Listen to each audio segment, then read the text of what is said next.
नमस्कार प्यारे साथियों, आप सभी का हार्दिक स्वागत है current affairs booster season 2 session number 57 में। हम हमारी 60 की सीरीज में अब बिल्कुल लास्ट स्टेप पर आ गए हैं। आपका पुनः हार्दिक स्वागत है सेशन नंबर 57 में। तो दोस्तों, देखते हैं आज आपके लिए कौन कौन से न्यूज आइटम्स हम लेकर आए हैं। लेकिन सबसे पहले बाबा जी का ज्ञान। बाबा जी कहते हैं कि अपने दुश्मन पर बहुत तीव्र गति से हमला करने से पहले प्यारे बच्चों एक काम जरूर कर लेना, अपने दुश्मन को बहुत अच्छे से अध्ययन कर लेना। Understand your enemy thoroughly before planning to hit hard, for surprises are deadlier than weapons. बहुत ही प्यारी बात कही है और ये एक तरह से आर्ट ऑफ वॉर का भी हिस्सा है कि अपने दुश्मन को अगर आपने सही ढंग से पढ़ा नहीं, समझा नहीं, जाना नहीं, परखा नहीं, बूझा नहीं, तो आप उस पर हमला करोगे कैसे? क्योंकि सरप्राइजेस जो हैं वो वेपन से कई गुना अधिक खतरनाक हो सकते हैं। तो ये एक बहुत अच्छी विजडम की पीस है जो बाबा जी लेकर आए हैं। बाबा जी इसी तरह ज्ञान का भंडार आपके लिए लाते रहेंगे। तो कैसा लगा आपको ये आज का मोटिवेशन और इंसाइट? कमेंट थ्रेड में इसको रिपीट कर दें और इसका आज के परिप्रेक्ष्य में आपको क्या एनालिसिस लगता है हमारे साथ जरूर जरूर आपके व्यूज शेयर करें। प्यारे दोस्तों, सेशन को लाइक और शेयर जरूर कर लीजिएगा। मजा आता है जब आपका प्यार और समर्थन मिलता है, जैसा सैकड़ों बच्चों का प्यार हमें मेंबरशिप पर मिल रहा है। Thank you so much everyone, love you all. प्यारे दोस्तों, हमारी 2 लेवल ऑफ मेंबरशिप्स ऑन हो चुकी हैं। First level is only 399। आपको हर हफ्ते 5 शानदार प्रीमियम करंट अफेयर बूस्टर मिलते हैं। जो बच्चे पढ़ रहे हैं बहुत बहुत मजा आ रहा है उनको। और हमने लेवल 2 कल से ही शुरू किया है। पावर ऑफ 10 के हमारे हर संडे को 2-2 घंटे के सेशंस आएंगे। जिनको एकदम हाई लेवल की पर्सनल लर्निंग लेवल एक चाहिए, उनके लिए पावर ऑफ 10 की सीरीज बहुत अच्छी रहेगी। ज्वाइन करने के लिए नीचे ज्वाइन का बटन है, आप देख लीजिए। जो ऑलरेडी मेंबर है, अपग्रेड करने के लिए सिर्फ आप उसको अपग्रेड कर लीजिए, तो वो इंक्रीमेंटल फीस ही लगती है और बड़ा रीजनेबल फीस है और ये सब यूट्यूब ऑटोमेटिकली मैनेज करता है। तो अभी सैकड़ों बच्चे जुड़े हैं, आप भी जुड़े, बिल्कुल मिस ना करें। In case you are facing any problem, ये टेक्निकल सॉल्यूशन है 14 स्टेप्स का, देख लीजिए। फिर भी सॉल्व नहीं होता है, just email us pthq@pteducation.com with your mobile phone number and my team will call and resolve everything. So thank you so much everyone for your love and support. ये इसी तरह बहुत बढ़िया चलता रहेगा। आज की पहली खबर में secrecy of ballot is key to free and fair election, set supreme court.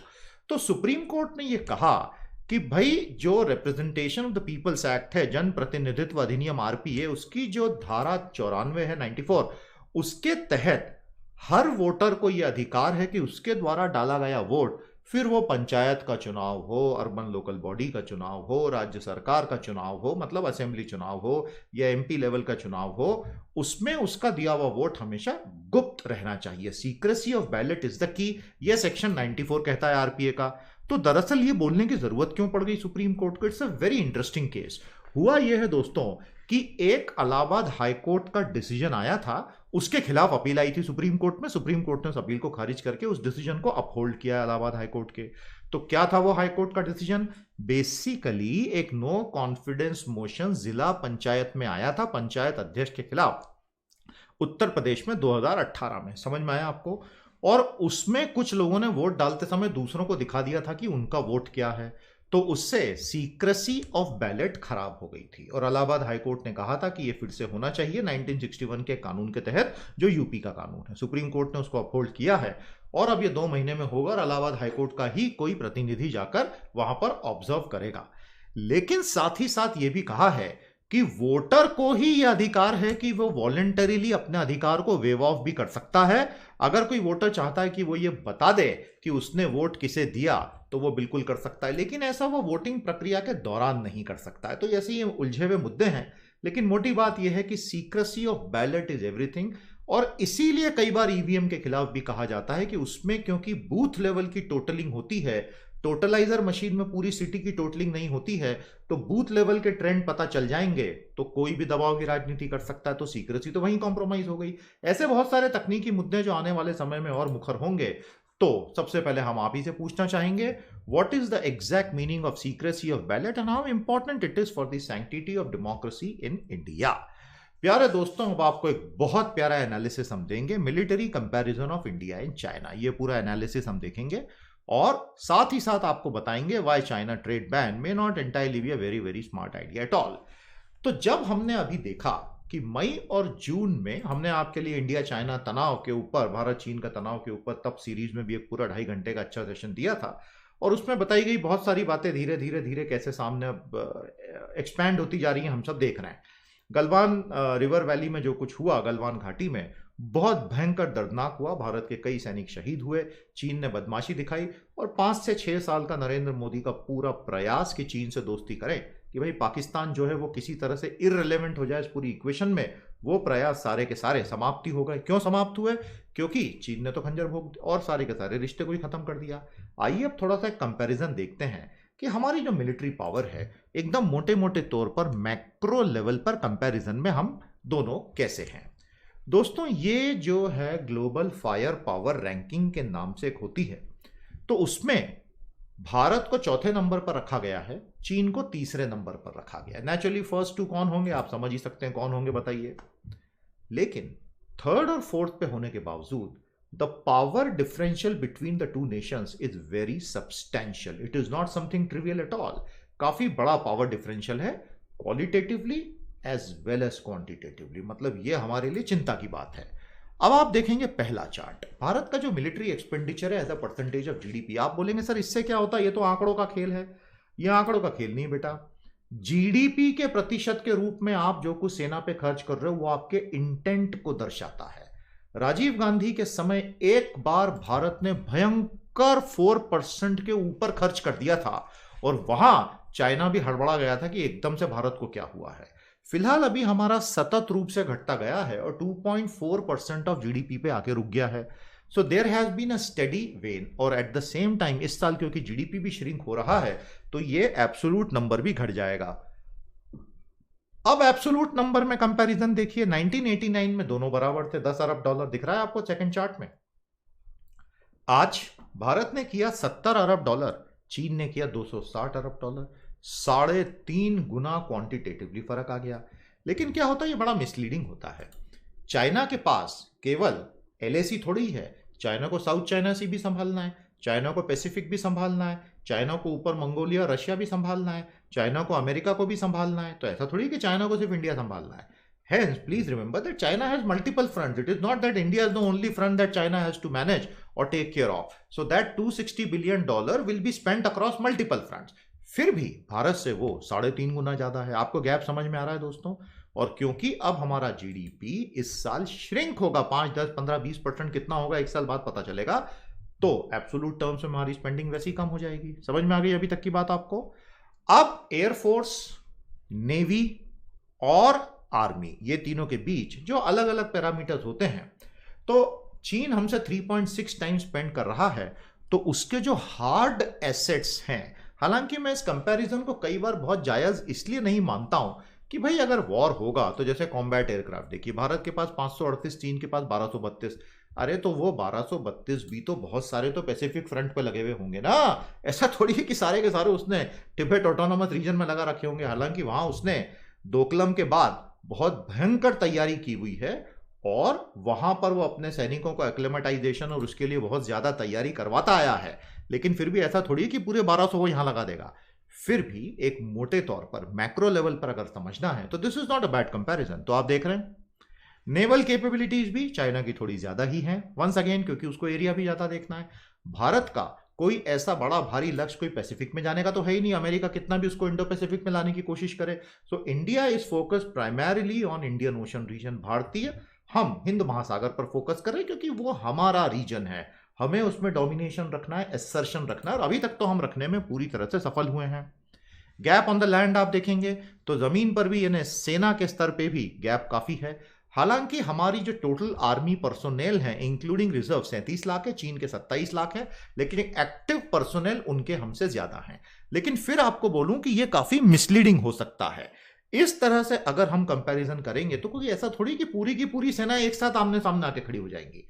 Hence, even this is not very, very accurate. It will depend on the specific deployment sector by sector that will come in contact with each other. ये समझ में आया? ये तो गलवान में और eastern Ladakh में अभी जो चल रहा है उससे हमें समझ में आ रहा है कि किस तरह वो पैंगोंग सो में और गलवान वैली में अपना दबाव बढ़ा रहा है। इनफैक्ट पूरे क्षेत्र में वो आगे बढ़ गया है और उसमें नुकसान तो भारत का अच्छा खासा हुआ ही है दोस्तों। और इससे तो कोई फिलहाल इंकार कर ही नहीं सकता है कि चीन ने जिस तरह से धोखा दिया है और सडनली अपना गेम बनाने की कोशिश की है, उसने भारत को एक तरह से बुरी तरह से चौंका तो दिया ही है। हालांकि now we have regroup, but then we should have been more cautious, is a very clear indication. India account for just 3% of China's export. अब ये सब जो हो रहा है, इसमें एक बहुत ही स्वाभाविक सी मांग जो आ रही है कि भाई चीन को बुरी तरह से आर्थिक रूप से पटकनी दे दी जाए, और सही है, बिल्कुल देनी चाहिए। लेकिन मेरा व्यू हमेशा से रहा है कि हम बॉयकॉट बॉयकॉट बॉयकॉट वो करें, लेकिन हमारा प्लान क्या है? Are we planning to have our own brand which will go and capture China's market? असली खेल तो वो होगा। अब देखिए, अगर हमने चीन का पूरा बॉयकॉट कर दिया, चाइना के टोटल एक्सपोर्ट में भारत तो केवल 3% है, तो इसका मतलब चाइना को जो चोट पड़ेगी इमीडिएटली एक्सपोर्ट बॉयकॉट से, वो होगी 3% की चोट। तो इससे वो बिल बिलाने वाला तो है नहीं। हालांकि 3% भी बड़ा होता है, लेकिन it is not going to be a fatal hit. US, European Union और जापान एक हो जाएं तो भाई बात बन सकती है। बात समझ में आई आपको?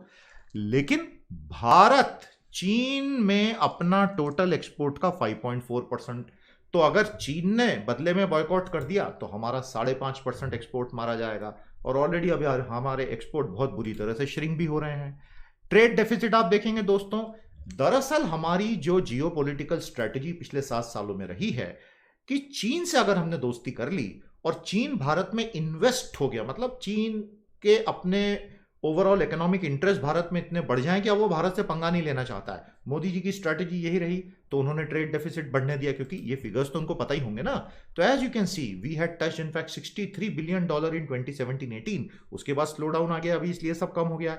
इतना बड़ा ट्रेड डेफिसिट भी चाइना को इस बात के लिए मोटिवेट नहीं कर पाया कि गलवान में वो बदमाशी नहीं करे जो उसने अभी की। तो दोस्तों, ट्रेड डेफिसिट के बाद भी we have not really been able to achieve what perhaps this trade deficit initially would have been design to achieve. तो मिलिटरी कंपैरिजन और इकोनॉमिक एक ट्रेड रिलेटेड कंपैरिजन से आपको काफी सारे इंसाइट समझ में आए होंगे। लेकिन मैं आपको एक बात बता दूं कि अगर चीन के साथ युद्ध होता है तो कन्वेंशनल वॉर होता है तो भारत को बहुत फायदा होगा, लेकिन चाइना को कन्वेंशनल वॉर करने में कोई इंटरेस्ट नहीं है। चाइना हमारे साथ एक बहुत अलग तरह का वॉर करेगा, ऐसा मेरा रीडिंग है और ऐसे बहुत सारे एक्सपर्ट्स का भी कहना है। Space, cyber, rocket, electromagnetic spectrum.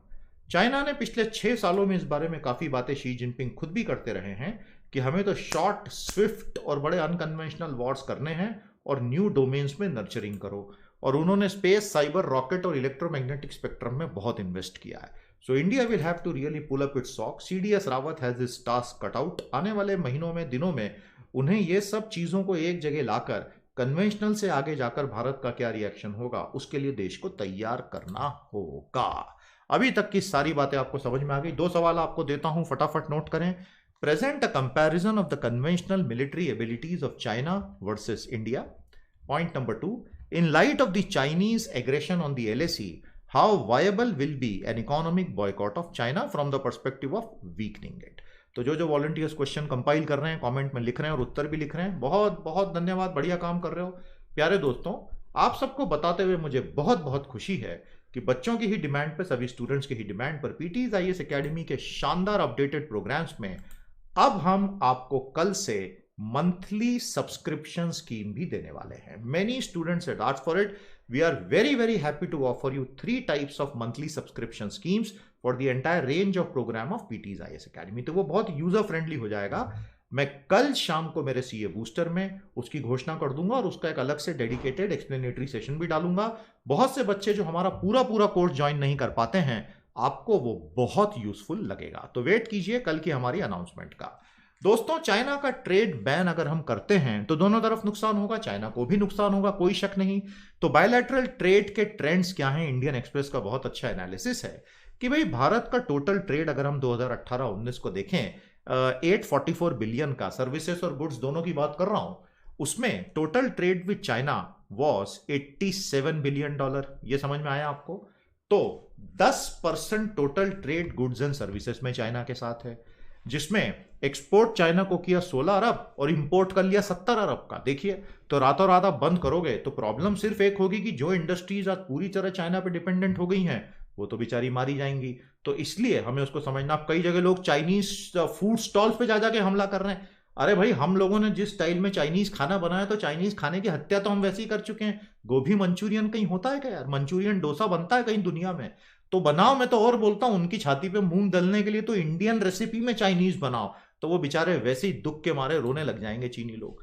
तो दोस्तों, मैंने कई चाइनीज स्टॉल्स के फोटो देखे जिसमें लोगों ने विरोध करते हुए चाइना फूड स्टॉल में या चाइनीज फूड स्टॉल में सी को ऐसे काला पोत दिया, तो वो हाइना फूड हो गया है, हाइनीज फूड स्टॉल। कमाल चल रहा है भैया, पूछो ही मत। अपने ही लोग हैं, अपने ही देश में खाना बना रहे हैं, अपने ही लोगों को खिला रहे हैं, अपनी मेहनत से कर रहे हैं। ये छोटे छोटे व्यापारियों को तंग करके कोई फायदा नहीं है। ये कामकाजी लोग हैं। असली खेल तो बड़ा खेल है, तो वो ट्रेड बैन अगर हो तो सरकार के लेवल से हो, ऐसा मुझे लगता है। डे टू डे वर्कर्स को तंग करके हमें क्या मिलेगा? एनीवे, सबकी अपनी अपनी सोच होती है, राजनेताओं की अपनी सोच होती है। Most of India's imports from China are intermediate good. ये असली खतरा है। Electrical machinery, nuclear reactor, boilers, organic chemicals, fertilisers, iron and steel, ये सब इंटरमीडिएट गुड्स है। मतलब ये फिनिश होते हैं अगले लेवल पर भारत में। ये आपने बैन किया तो अगले लेवल की फिनिशिंग भारत में रुक जाएगी, तो फिर आप क्या करेंगे? और टोटल इंपोर्ट्स फ्रॉम चाइना जो $62 बिलियन 2019-20 में थे, उसमें काफी सारी चीजें। तो दोस्तों, कहीं ना कहीं हम दोनों इतने ज्यादा ट्रेड लेवल पर टाइड अप हो चुके हैं बुरी तरह से, कि मुझे बिल्कुल नहीं लगता कि सरकार एकदम से इसको तोड़ पाएगी। हाँ, अगर वॉर हो जाता है, एक लिमिटेड वॉर ही होगा, फुल फ्लेजेड होने की संभावना बहुत कम है। अगर होता है तो मतलब चाइना के इरादे तो फिर बहुत ही बुरे हैं। लिमिटेड वॉर भी होता है तो फिर सरकार को कुछ बड़े डिसीजंस तो लेने पड़ेंगे। हमारा अगला सवाल नोट करें। Explain the nature of India China trade in 5 summarise points. तो इसमें बहुत सारे पॉइंट दिए हैं, आपको हर एग्जाम में काम आएंगे, ध्यान रखिएगा। तो दोस्तों, भारत ने LAC पर रूल्स ऑफ एंगेजमेंट चेंज कर दिए हैं, ये अच्छी बात है, लेकिन थोड़ी देरी हो गई इसमें। India's official reaction to the Galwan incident has been mixed and muted. अब हुआ यह है कि इसमें काफी पिंग पोंग का खेल हुआ है। डिफेंस मिनिस्टर ने एक पर्सपेक्टिव दिया, एक्सटर्नल अफेयर्स मिनिस्टर ने एक पर्सपेक्टिव दिया, प्राइम मिनिस्टर ने ऑफिशियली टीवी पर आकर बोला कि कोई हमारी बॉर्डर में घुसा नहीं है, ना कोई अंदर आया, तो उसको लेके आए कि फिर सैनिक हमारे शहीद कैसे हो गए। एक मिक्स्ड म्यूटेड मैसेजिंग आई है। और एक बड़ी इंटरेस्टिंग चीज ये रही कि इस पूरी मैसेजिंग में कहीं भी डायरेक्टली ऐसे चाइना के ऊपर हमला नहीं बोला गया है कि भाई चाइना तेरी हिम्मत कैसे हो रही है ये सब करने की, पीछे हट जा। ये अभी भी मैसेज नहीं आया है। तो परहैप्स सरकार डिप्लोमेटिक चैनल से चीजों को दुरुस्त करने में लगी हुई है। अगर वैसा है तो बहुत अच्छा है, अगर वैसा नहीं है तो फिर उसका दूसरा मीनिंग है।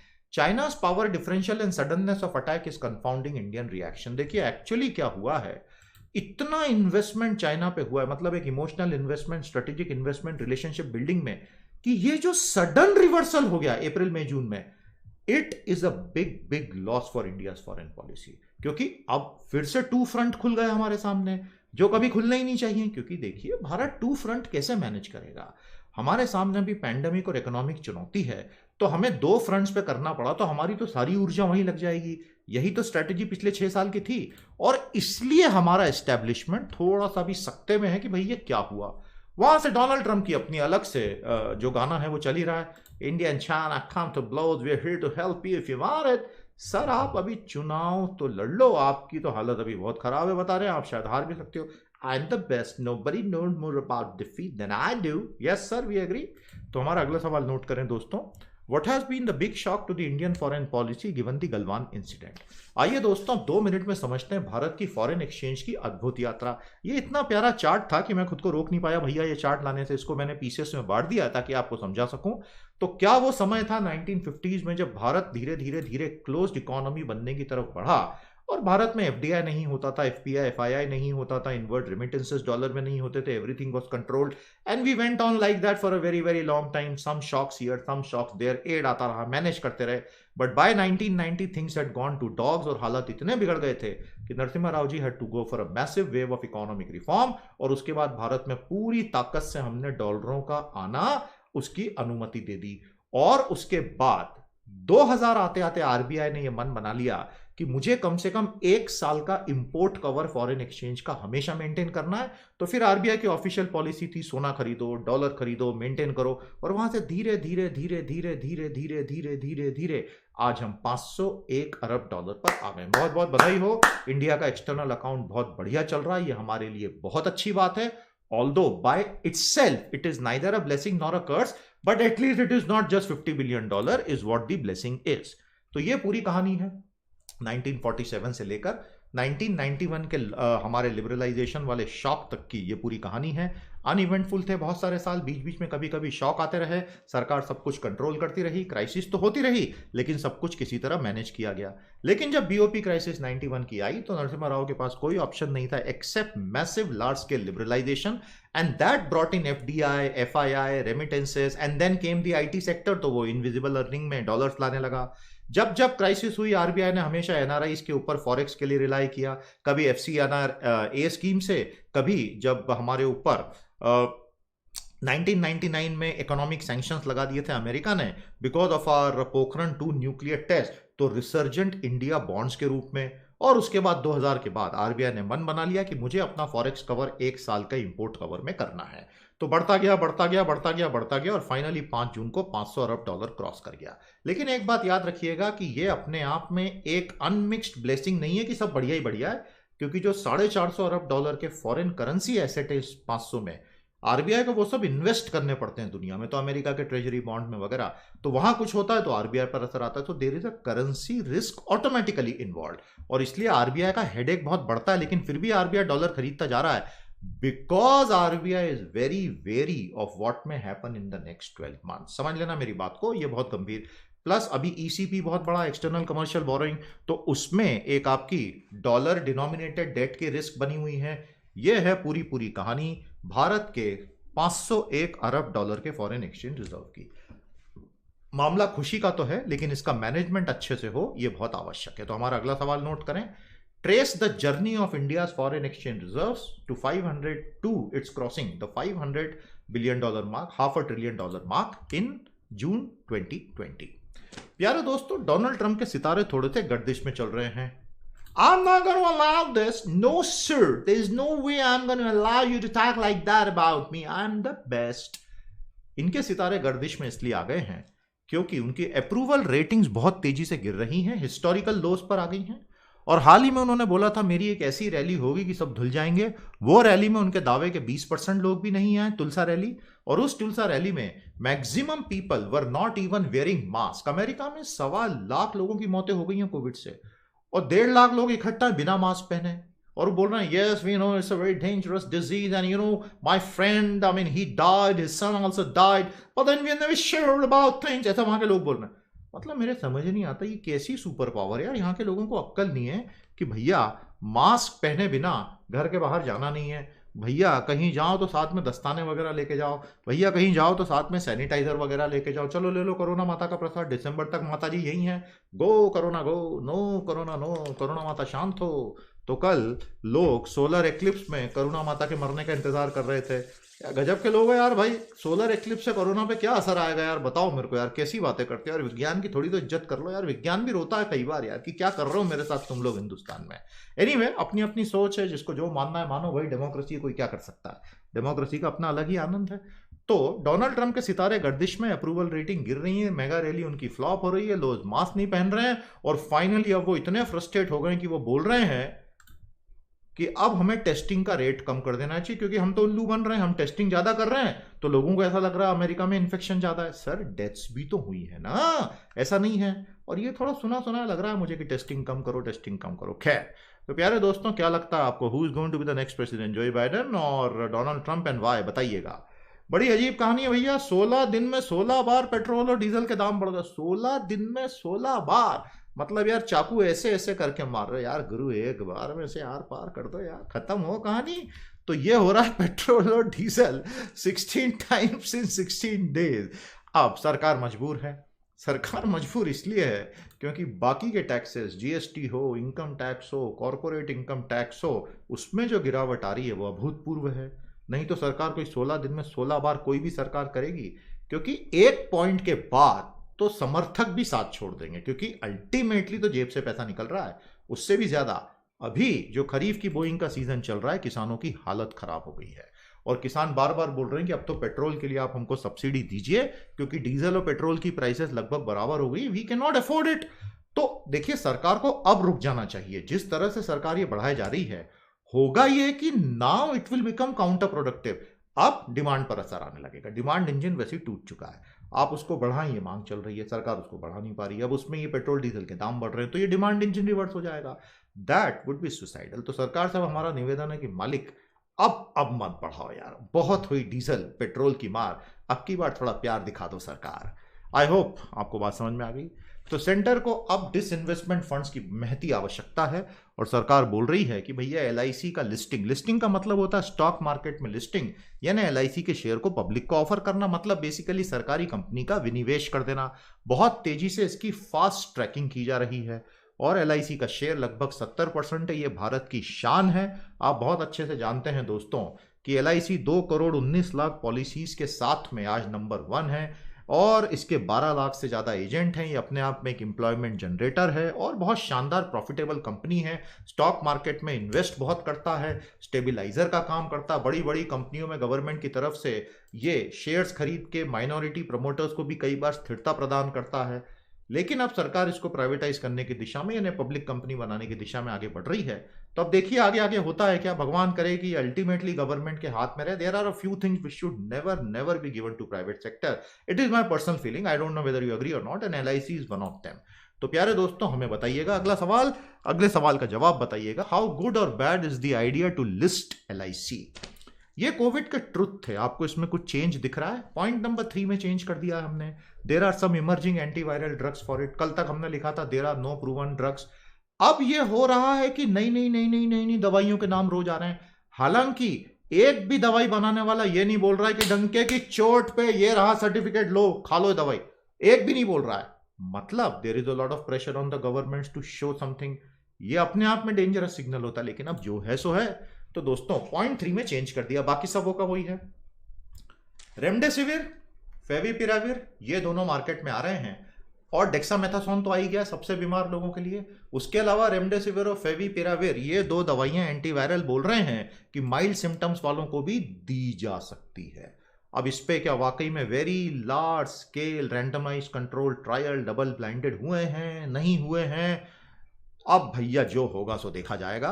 लेकिन corona virus vaccine tracker up to date आपके लिए आ गया है। 125 प्री क्लिनिकल वैक्सीन हैं, ह्यूमन ट्रायल्स में नहीं आई हैं। फेज 1 में 10 आ चुकी हैं प्यारे दोस्तों, छोटे छोटे ग्रुप्स को दिया गया है। फेज 2 में 8 आ गई है, सैकड़ों लोगों को दिया गया है। फेज 3 में अभी तक 2 आई हैं, हजारों को दे दिया गया है और अभी तक अप्रूव एक भी नहीं है। आप देख रहे हैं कितना लंबा काम होता है वैक्सीन बनाना। ये बात हमने आपको सबसे पहले फरवरी मार्च में बताई थी। तब क्या क्या बोल रहे थे लोग यूट्यूबर अखबारों में कि वैक्सीन तो अभी कल अमेजन से ऑर्डर करना, अरे अभी आ गया, वो तो जीनोम सीक्वेंस हो गया, उसमें 10 जीन और 30,000 बेस पर ये लो वैक्सीन गुरु। अरे यार ऐसे नहीं बनती वैक्सीन यार गुरु, ऐसा मत करो, साइंस की ऐसी टांग मत तोड़ो यार, साइंस पे सोलर एक्लिप्स आ जाएगा नहीं तो। I hope you have understood the whole thing. प्यारे दोस्तों आपको सब कुछ अच्छा लग रहा हो तो keep contributing to mission PT, thank you so much. अब जो तीसरी रेटिंग एजेंसी है फिच, उसने भी आउटलुक को नेगेटिव कर दिया है। 3 रेटिंग एजेंसीज हैं प्यारे दोस्तों, फिच है, स्टैंडर्ड एंड पुअर है, मूडी है। स्टैंडर्ड एंड पुअर ने स्टेबल रखा है आउटलुक, मतलब भविष्य स्टेबल दिख रहा है, लेकिन फिच ने नकारात्मक और मूडीज ने भी नकारात्मक रखा। तीनों ने इन्वेस्टमेंट ग्रेड के सिर्फ एक लेवल ऊपर हमारे पेपर को रखा है। इसका मतलब यह है कि 6 महीने बाद की रेटिंग में ये ऑलमोस्ट सर्टन है कि तीनों नेगेटिव हो जाएंगे और हम इन्वेस्टमेंट ग्रेड के शायद नीचे चले जाएं, which will create a lot of problem. इसीलिए हम शुरू से कहते आए कि इन रेटिंग एजेंसीज को तो आप पुड़िया में बांधो और इनको फेंक दो अभी 2 साल के लिए। लेकिन आपने इनका बहुत ध्यान रखा। इन्होंने आपके लिए क्या किया? इन्होंने भी तो धोखा ही दिया। थोड़ा इमोशनल हो गया मैं। लेकिन ऑफ द 3 रेटिंग एजेंसीज हम देख रहे हैं कि सब इन्वेस्टमेंट ग्रेड के ठीक एक लेवल ऊपर रखा है और 2 out of 3 except S&P have given us a negative outlook. तो ये आगे नेगेटिव देंगे ही देंगे और कॉन्ट्रैक्शन तो होना ही है। तो अब 4-5-6% कॉन्ट्रैक्शन की बातें चल रही हैं। हमारा अगला सवाल नोट करें। What is the overall stand of the rating agencies as far as India's ratings are concerned? प्यारे दोस्तों, एशियन डेवलपमेंट बैंक बोलता है कि आप 4% से कॉन्ट्रैक्ट करोगे। अलग अलग लोग 1, 2, 3, 4, 5 की रेंज में बता रहे हैं कॉन्ट्रैक्शन होगा, इससे ज्यादा ही होगा और अगर ये कुछ क्वार्टर्स तक चलता रहा तो ये डिप्रेशन में तब्दील हो जाएगा। तो भारत का रिसेशन शुरू हो चुका है। टेक्निकली 2 क्वार्टर तक जब कॉन्ट्रैक्शन होगा तब तीसरे में बोलेंगे कि रिसेशन आया, इसलिए भी कोई ऑफिशियली नहीं बोल रहा है, बट वो फेज शुरू हो चुका है। अब अगर 2 क्वार्टर के बाद तीसरे में भी रिसेशन और चलता रहा, चौथे में भी चलता रहा, तो 5वें 6ठे से हम फिर ये कह सकते हैं कि डिप्रेशन आ गया। अभी नहीं कह सकते, अभी तो ऑफिशियली रिसेशन की लेकिन शुरुआत हो गई, ऑफिशियल अनाउंसमेंट नहीं हुई है। मेरा अनुमान 10 से 30% तक श्रिंक होगा, ये मेरा पर्सनल गेस है। देखते हैं क्या होता है, 1 साल बाद पता चलेगा। हमारा अगला सवाल नोट करें प्यारे दोस्तों। What will be the 3 immediate negative impact of a contracting Indian economy on Indians? Shreedeep Sawaikar Pune से जुड़े हुए हैं, बहुत लंबे समय से हमारे साथ जुड़े हैं, सारे सेशंस देख रहे हैं, एंजॉय कर रहे हैं। Great to here that Shreedeep जी, पढ़ते रहिए बढ़ते रहिए। Thank you for writing the testimonial. आप जैसे बच्चे हमारे साथ जुड़े हैं तो हमारी टीम का भी एंथू बढ़ता रहता है। Thank you so much. European union ने बाकी देशों के जैसे ही ट्रंप को और अमेरिका के टेक जायंट्स को यह वार्निंग दे दी है, माइक्रोसॉफ्ट, गूगल, फेसबुक वगैरह, कि भाई हम तो डिजिटल टैक्स लगाएंगे, पैंडेमिक और no pandemic, you are minting money from us, why should we not tax you. ये झगड़ा 5 साल से चल रहा है और विशेषकर ईयू तो बहुत भड़कता है। इंडिया भी डिजिटल टैक्स लगाना चाहता है, एक तरह से भारत ने शुरुआत की भी है। Trump has tried his best to stop such a tax, but then finally it seems any day such a major tax will arrive and Trump will not be able to stop it. So, American technology giants who are literally minting money और pandemic जिनके लिए आशीर्वाद बन के आ गया, उनके सबके market capitalisation और वेल्थ बढ़ गई, इन पर अब बहुत भयंकर भारी टैक्स लगेंगे, जो कि लगना चाहिए। हमारा अगला सवाल, Why is European Union threatening fresh digital taxes on US tech giants? Donald Trump के पूर्व साथी जॉन बोल्टन ने किताब लिखी है जिसमें उन्होंने कितना भयंकर दावा किया है कि ट्रंप साहब ने शी जिनपिंग को बोला है, Hey Mr. Jinping, you really ought to help me win the next election, man. I'm always going to help you. There's no problem. We can work together. I mean, we can have business together. और Xi Jinping ने उनके जवाब में कहा था, जो हो वो मतलब मैं तुम्हारी मदद जरूर करूंगा, लेकिन ये तुम टैरिफ लगाते रहते हो, इतना चिल्लाते रहते हो, चिल्लाया मत करो भाई, मजा नहीं आता है। ये एक धमाकेदार खबर है। अगर जॉन बोल्टन ये बोलते हैं तो इससे बड़ी गद्दारी अमेरिका के साथ डोनाल्ड ट्रंप क्या कर सकते हैं। दूसरी खबर यह है कि अमेरिका के लॉ मेकर्स ने चाइना के ऊपर आर्थिक प्रतिबंध लगाने की तैयारी कर ली है। वीगर मुसलमानों के अधिकारों को कुचलने और बहुत भयानक रूप से कंसंट्रेशन कैंप में अत्याचार करने के आरोप हैं चीन के ऊपर। कंपनियों पे भी सैंक्शन लग रहे हैं, कंपनियों के अधिकारियों पे भी लग रहे हैं, कम्युनिस्ट पार्टी के कुछ अधिकारियों पे भी लगेंगे for torturing the Uyghur Muslims in Xinjiang. तो यह है अमेरिका की डेंजरस खबर। कृष्ण कुमार जी ने कोलकाता से बहुत ही प्यारा टेस्टिमोनियल लिखा है। आप कैनरा बैंक में मैनेजर हैं और 5 साल से हमारे साथ जुड़े हैं। Thank you so much Krishna ji, कितना खूबसूरत चित्र आपने लगाया है। गॉड ब्लेस यू, पढ़ते रहिए बढ़ते रहिए, इसी तरह टेस्टिमोनियल लिखते रहिए। अच्छा लगता है, देश भर से बच्चे जुड़े हैं, इतने प्यार से सीख रहे हैं। तो जैसा मैंने कहा कि भाई ज्ञान को आगे प्रचार प्रसार मिलता रहे और आपका साथ बना रहे। Thank you so much. एक कंसल्टिंग कंपनी ने यह चेतावनी दी है कि 2007 की ग्लोबल फाइनेंशियल क्राइसिस ने जितनी वेल्थ डिस्ट्रॉय नहीं की, 2020 का पैंडेमिक उससे 1.5 से 2 गुना ग्लोबल वेल्थ को डिस्ट्रॉय करके जाएगा। आप इसी पे से समझ लीजिए कि इस बार बॉटम ऑफ द पिरामिड का कंप्रेशन कितना भयंकर होने वाला है। तो मतलब the worst economic fall out is about to begin. अभी तो हुआ ही नहीं है खेल। तो दोस्तों देखते हैं आगे क्या होता है। हमारा अगला सवाल नोट करें, What kind of wealth contraction is being forecast for the pandemic 2020? तो जैसा मैंने कहा कल मैं अनाउंसमेंट करूंगा। हमने मंथली सब्सक्रिप्शन भी प्रारंभ कर दी है स्टूडेंट रिक्वेस्ट पर। बहुत प्यारी स्कीम्स आपके लिए हम लाए हैं, आपको बहुत मजा आएगा। Wait for tomorrow session and the announcement. YouTube membership on है, लेवल 2 भी आ गया है, सैकड़ों बच्चे जुड़ चुके हैं। आप पीछे ना रहें, जुड़ें और सारे रिसोर्सेज यूज करें। प्यारे दोस्तों, आज के हमारे एडिटोरियल्स और डेली डाइजेस्ट बराबर डेली जा रहा है सारे बच्चों को। टीम पूरी मेहनत करके सब कुछ अप टू डेट कर रही है। आपको ईमेल मिल रहे हैं ना, एक बार कंफर्म कर देना। तो हमें जरा फटाफट कमेंट थ्रेड में बता दो कितने बच्चों को बराबर ईमेल मिल रहा है। नहीं मिल रहा हो तो ईमेल आईडी दे दो, टीम आपको फिर से डाल देगी। उसमें 1-2% में दिक्कत आती होगी।